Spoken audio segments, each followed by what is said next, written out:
So, ang pamagat po ng pag-aaralan natin ngayon, ito po yung unang aralin, ay tinawag upang maglingkod.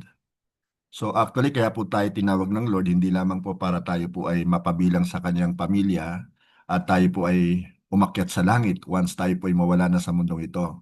Kung hindi, tinawag po tayo ng Lord upang maglingkod.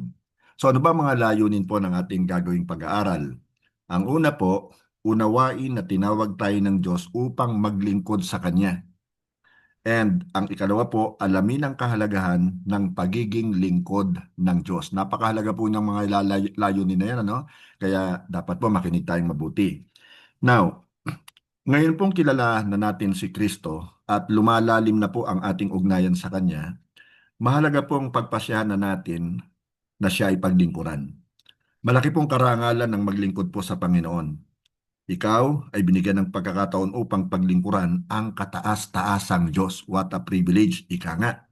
So ang atin pong unang mga verses na tatalakayin o dadaanan ay una po yung galing po sa Aklat ng Pahayag, Kabanatang 1, mga talatang 5, yung kalawang bahagi po hanggang sa ika-6. Nakasulat po, iniibig niya tayo at sa pamamagitan ng kanyang dugo, iniligtas niya tayo sa ating mga kasalanan. Sino po ang tinutukoy dito? Walang iba po kung hindi ang ating Panginoong Hesukristo. Ginawa niya tayong mga hari at mga pari upang maglingkod sa Diyos na kanyang Ama. Sa kanya ang kaluwalhatian at ang kapangyarihan magpakailanman. Ngayon bago tayo magpatuloy, gusto ko lang po sanang bigyan din itong itong binanggit po itong tayo ay ginawa niyang mga hari at mga pari. Alam naman po natin na sa panahon natin ngayon, ay alam natin kung sino yung mga pari, ano po? Pero kung tutuusin pala, lahat po ng mga tinawag ng Panginoon ay tinatawag niya ring mga hari at mga pari. Okay? Nawa po maliwanag na yun, ano? So ang question, bakit tayo ginawa ng Diyos na mga hari at mga pari, pastor o alagad? Siyempre, ang reason po dyan upang maglingkod tayo sa Diyos. Doon naman po sa aklat ng Deuteronomio, Kabanatang 6, talatang 13, nakasulat naman, igalang niyo ang Panginoon na inyong Diyos. Siya lang ang inyong paglingkuran at mangako kayo sa pangalan lang niya. Ang question po, ano ang tatlong bagay na dapat nating gawin ayon sa talatang ito? Pakinggan nyo.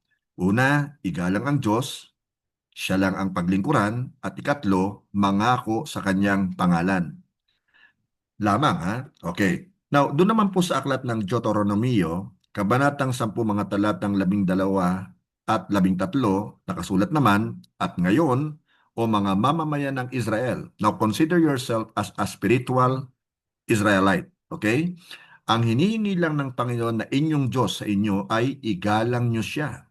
Mamuhay ayon sa kanyang pamamaraan, mahalin siya, maglingkod sa kanya ng buong puso't kaluluwa at sundin ang lahat ng mga utos at tuntunin niya na ibinibigay ko sa inyo sa araw na ito para sa ikabubuti ninyo. Tanong, ano ang ipinagagawa ng Diyos sa kanyang mamamayan? Consider yourself again as a spiritual Israelites. Igalang siya, yan ang sagot. Mamuhay ayon sa kanyang pamamaraan. Mahalin siya. Maglingkod sa kanya ng buong puso't kaluluwa at sundin ang lahat ng mga utos at tuntunin niya. Tinatawag po tayo ng Diyos upang maglingkod sa Kanya. Itinakda po ng Diyos ang ating gawain sa tamang panahon. Ang isang taong tinawag po ng Diyos ay marunong magpahalaga ng kanyang pagkakatawag at naiintindihan niya ang ipinagagawa ng Diyos sa Kanya. Now, kapatid, kamanggagawa, tandaan mo, plano ng Diyos na pasaganain ka. Huwag mong kakalimutan yan.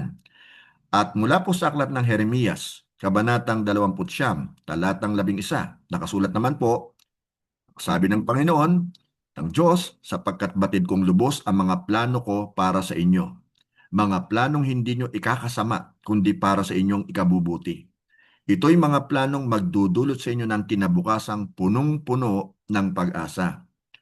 Isa po sa mabuting plano ng Diyos para sa iyo ay ang paglingkuran siya. Nilikha ka niya upang maging bahagi ng kanyang mga plano. Mga planong kahanga-hanga na magdadala sa iyo ng kapanapanabik at napakasayang hinaharap. Very exciting, ano po? Now, ang question, ano ang pakiramdam mo ngayong alam mo na na ang Diyos ay may magandang gagawin sa buhay mo. Dapat sagutin mo yan. Okay? Now, tandaan natin to, nilikha ka upang gumawa ng kabutihan.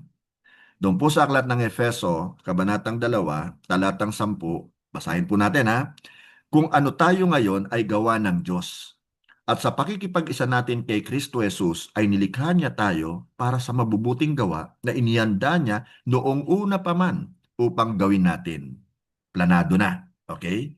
Ikaw ay nilikha ng Diyos. Ang pagsama-sama ng iyong mga katangian, mga kaloob, at mga karanasan ay mga kaparaanan actually ng Diyos upang ihanda ka para sa paggawa ng kabutihan. Bilang isang nilikha ng Diyos, ikaw ay inihanda upang gampanan ang iyong tungkulin sa pangkalahatang plano ng Diyos. Praise God. Tanong, madalas mo bang tinatanong ang layunin ng Diyos para sa iyong buhay? Ano na ngayon ang iyong pakiramdam? Ngayong alam mo na ikaw ay nilikha ng Diyos upang gumawa ng mabuti. Yan ang inaasahan niya po sa atin na kanya pong mga anak and at the same time, mga disipulo, mga lingkod. Tandaan natin to, yung tungkulin natin bilang isang lingkod. Basahin po natin ang nakasulat po sa aklat ng Ikalawang Korinto, Kabanatang 4 hanggang Kabanatang 6, Talatang 4 hanggang 10. Sa halip, sa lahat ng paraan sinisikap naming ipakita ang aming katapatan bilang mga lingkod ng Diyos. Kami matyagang nagtitiis sa lahat ng uri ng kahirapan, kapighatian at mga kagipitan. Kami hinagupit, ibinilanggo at binugbog. Naranasan namin ang magtrabaho ng labis, mapuyat at magutom. Namuhay kami ng malinis, may kaalaman, pagtitiis, kabutihan, patnubay ng Espiritu Santo, tunay na pag-ibig, tapat na pananalita at kapangyarihan ng Diyos. Ang pagiging matuwid ang siya naming sandatang panlaban at panangga. Naranasan naming maparangalan at ipahiya, ang laitin at papurihan. Kami itinuturing na sinungaling, gayong totoo naman ang aming sinasabi. Tindi, no ha? Sa ika-siyam na talata hanggang ika-10, hindi kinikilala, gayong kami kinikilala ng marami. Itinuturing na patay na, ngunit buhay naman. Pinaparusahan kami, subalit hindi pinapatay. Ang tingin sa amin ay nalulungkot, gayong kami laging nagagalak. Mga dukha, ngunit marami kaming pinapayaman. Mga walang-wala, ngunit sagana sa lahat ng bagay. Glory to God. Now, bilang lingkod po ng kataas-taasang Diyos, sikapin mong maglingkod ng walang pag-iimbot. Ito ay para bigyan siya ng kaluwalhatian at kadakilaan. Sa paglilingkod mo, may pahahayag ang iyong pasasalamat sa Kanya na siyang nagligtas sa iyo mula sa kasalanan at nagbigay sa iyo ng karangalang maglingkod sa Kanya. Question: bakit isang kapakumbabaan ang pagiging lingkod at hindi nakakahiyang karanasan? Masasabi mo ba na ikaw ay isang lingkod? Bakit? So inyo pong sagutin yan. Tandaan din po natin yung pribileyo ng naglilingkod. May mga privileges po tayo. Basahin po natin sa unang Pedro, Kabanatang 4, mga talatang 10 at 11. Bilang mabubuting katiwala ng iba't ibang kaloob ng Diyos, gamitin nyo sa kapakinabangan ng lahat ang kakayahang tinanggap ng bawat isa sa inyo. Ang nangangaral ay dapat salita ng Diyos ang ipangaral. Ang naglilingkod ay dapat maglingkod gamit ang lakas na kaloob sa iyo ng Diyos upang sa lahat ng bagay siya'y papurihan sa pamamagitan ni Jesucristo. Sa Kanya ang kapangyarihan at karangalan magpakailanman. Amen. Ang isa po sa pinakamataas na karangalang matatamo ng isang tao sa kanyang buhay ay ang maglingkod kay Kristo. Ang tunay po na tagapaglingkod ay sinisikap na bigyang kasiyahan ang kanyang Panginoon. At dahil naranasan mo ang pag-ibig ni Kristo, lagi kang maging handa upang magamit ka ng Diyos sa paggawa ng mabuti sa kapwa. I hope po, narinig natin at naunawaan po natin yon. Tanong, ano-ano ang maaari mong gawin upang pasalamatan ng Diyos sa mga bagay na ginawa niya para sa iyo? Bakit isang malaking karangalan ang maglingkod sa Diyos? Narito po ang ilang dagdag kaalaman kapatid kaibigan, kamanggagawa sa wastong pamumuhay. Okay, listen carefully. Ang kaligayahan po ng paglilingkod sa Diyos. Now, remember, ang pakay ng isang lingkod ay mabigyan ng kaluguran ang Diyos. To please God. Okay? Sa Pilipos, Kabanatang 3, Talatang 8, nakasulat po, oo, itinuturing kong walang kabuluhan ang lahat ng bagay bilang kapalit ng lalong mahalaga ang pagkakilala kay Kristo Jesus na aking Panginoon. Ang lahat ng bagay ay pinalagay kong walang kabuluhan at, pakinggan nyo, itinuring kong basura, makamtan ko lamang si Kristo. Dapat ganito rin po yung ating magiging adhikain. Ano po? Ito po ang maging layunin po ng ating buhay na ngayon ay alam na natin na tayo po ay tinawag ng ating Diyos para maglingkod. Ang paglilingkod sa Diyos ay magiging kasiyasiya lamang kapag ikaw ay may tamang pakay o motibo. Ano pa bang mas mainam na layunin kundi ang bigyan po ng lugod ang ating Diyos? Nakasulat nga po sa Aklat po ng Gawa, Kabanatang 17, Talatang 28, nakasalalay sa Kanya ang ating buhay, pagkilos at pagkatao. Naglilingkod ka sa Diyos hindi lamang para sa ano pa mang gantimpala. Ikaw ay naglilingkod upang maranasan mo ang Diyos na nagbibigay gantimpala. At ang gantimpala niya po, ang reward niya, yan po ay hindi naluluma. Yan po ay hindi naglalaho. Hindi po yan naaagaw. Okay? Iyong-iyo na yan pag ikaw ay ginantimpalaan ng ating Panginoon. So pagbutin po natin yung ating ginagawang paglilingkod. Ano po? At nakasulat nga po sa aklat po ng Genesis chapter 15 verse 1b, bibigyan kita ng napakalaking gantimpala. And I do believe higit pa po sa ating pong inaasahan. Ganyan talaga magpala at magbigay ng gantimpala ang ating Panginoon. Now, tanong, bilang isang lingkod, bilang isang Kristiyano, bakit kailangan mong pagbutihin ang iyong gawain? Sang-ayon ka ba na bilang isang lingkod, tanging layunin mo ay bigyang lugod ang Diyos? I hope so. Now, tanong, bakit? Tandaan na po natin na ang pakinabang sa isang lingkod ay makilalang lubusan si Kristo.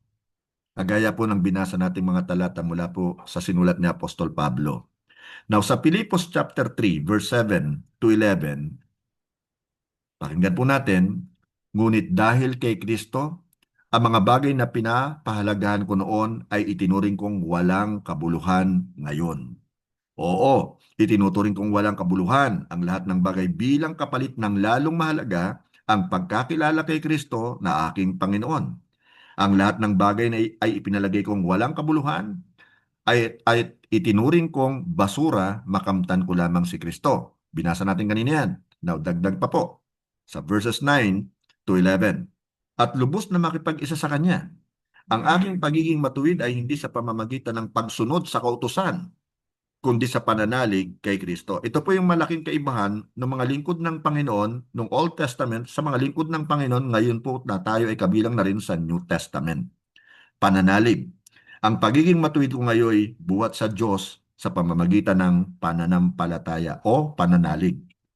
Sa verse 10, ang tanging hangarin ko ngayon ay lubusang makilala si Kristo. At dapat ganito rin tayo ha.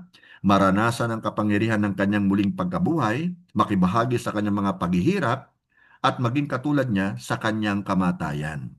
Umaasang ako man ay muling bubuhayin mula sa kamatayan.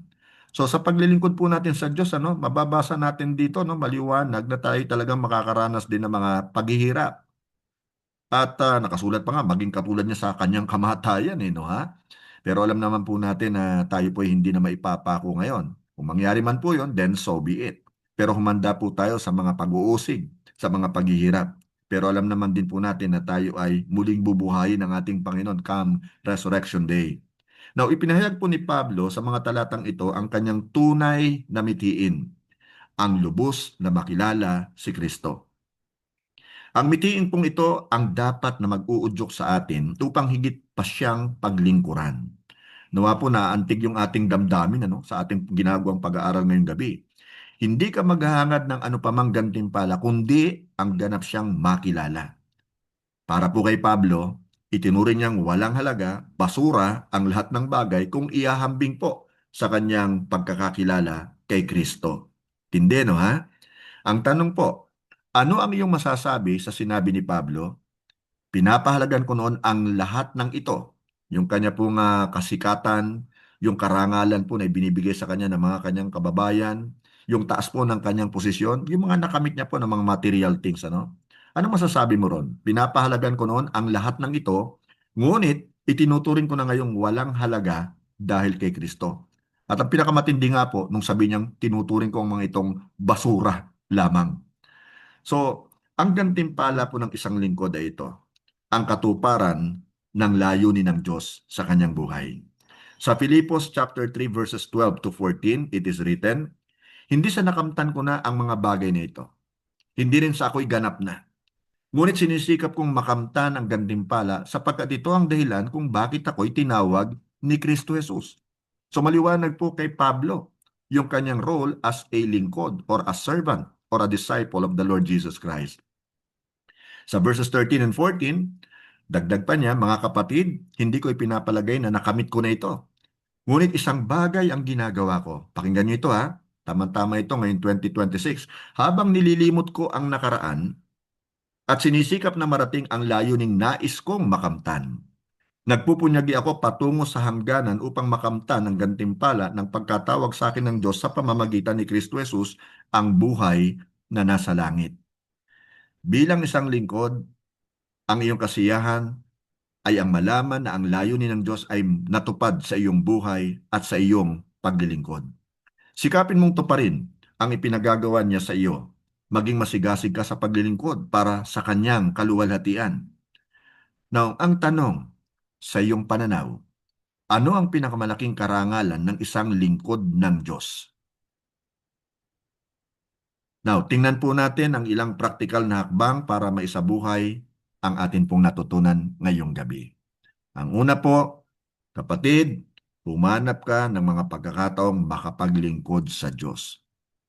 Kung bubuksan lamang po natin ang ating mga mata, napakarami pong mga opportunities ang binibigay ng Diyos sa atin para siya po'y mapaglingkuran. Kung ikaw ay handa at bukas sa anumang pagkakataon, hindi ka maubusan ng mga pagkakataong makapaglingkod sa Diyos. Ang iyong paghahanap buhay, pag-aaral halimbawa, o anumang gawain ay maaaring maging kapahayagan ng iyong paglilingkod. May mga tao sa iyong paligid na nangangailangan ng iyong tulong at pagpapalakas. Ikalawa, maging tapat sa paglilingkod kay Kristo. Sa iyong pasasalamat kay Jesus, mamuhay ka ng isang buhay ng paglilingkod. Magkaroon tayo ng servant's heart. Ibigay mo ang iyong the best sa lahat ng iyong ginagawa, no matter how small it may seem to you, upang bigyang lugod ang Diyos. Mapangiti po natin siya. Okay? Now, ikatlo, ipamuhay ang kapakumbabaan ni Kristo. Let's all be humble. Ipinakita po ni Kristo sa iyo ang isang buhay ng kapakumbabaan at paglilingkod. At bilang kanyang alagad, wala kang dahilan upang hindi sundin ang kanyang yapak. Kung siya na lumikha ng langit at lupa ay naglingkod, pakinggan mo ito, paano pa kaya ikaw na isang nilikha lamang? Okay? Now, ikaapat po, kusang loob na tumulong sa nangangailangan. Magkaroon tayo ng initiative. Let's open our eyes at tulungan po natin yung mga nangangailangan. Hindi mo man kayang tulungan ang lahat ng tao, of course, hindi natin kaya yan. Huwag mong isara ang mga pagkakataong maglingkod sa kapwa, lalo na sa mga lubos na nangangailangan ng iyong tulong. Hanggat meron kang may tutulong, ibigay mo na. Huwag mo na itong i-withhold, kapatid. At ikalima, huwag maghangad ng ano pamang gantimpala sa iyong paglilingkod. Okay? Ulitin ko yan ha. Huwag maghangad ng ano pamang gantimpala sa iyong paglilingkod. Huwag kang maghangad na ikaw ay kailangang suklian ng iyong mga tinutulungan. Dapat may kapalit, no? Huwag. Ikaw ay malayang binigyan ng Diyos, kaya malaya mo ring ibigay ang iyong tulong sa iba. Kung isipin mo, para sa isang pusong naglilingkod, ang gantimpala nito ay ang makatulong sa kapwa. Ganong kalalim yun. At ang Diyos na siyang nakakakita ang maggagantimpala sa iyong kabutihan.